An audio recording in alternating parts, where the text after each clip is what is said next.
They're recordings that offer an interesting insight into BC's history. The BC Archives has a large number of oral history interviews featuring fascinating stories from across the province. Veronica Cooper takes a look.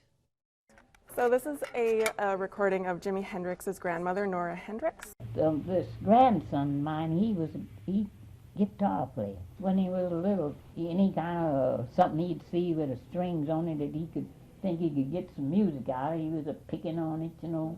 Norah lived in Vancouver from 1917 till the 80s in the Hogan's Valley neighborhood of Strathcona. And where was Strathcona? Right near several different rail lines, so the CPR rail line, Union Station, and the very industrial area of Falls Creek bordered on it as well. So it was a very working class neighborhood well until the 1980s.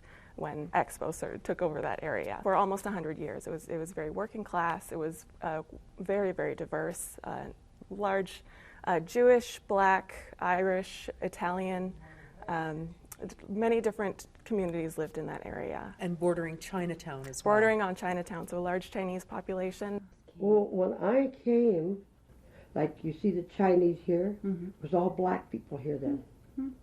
And they had most of them had come from the prairies too. These are the transcripts of the recordings. The audio recordings are part of an oral history project by the BC Archives in 1977 and 78. This is a time in the history of the museum and archives where we had a large sound and moving image department. And so there was a push to capture these voices, these words of people that were living in certain neighborhoods on different topics. This is the proposed route for where the freeway would go. In the 60s and 70s, there was a push in Vancouver to build a freeway through the city. Cut straight through Strathcona and really completely change the neighborhood, eliminate a lot of homes and communities. The neighborhood banded together and defeated the proposal, but not before a replacement Georgia viaduct was built.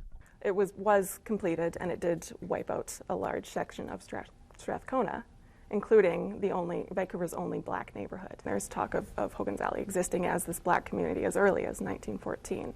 So from then up until 1972, when the Georgia Viaduct was completed, it's a long history, and it's really, really special to have these people's voices recorded, and it can be really powerful for researchers.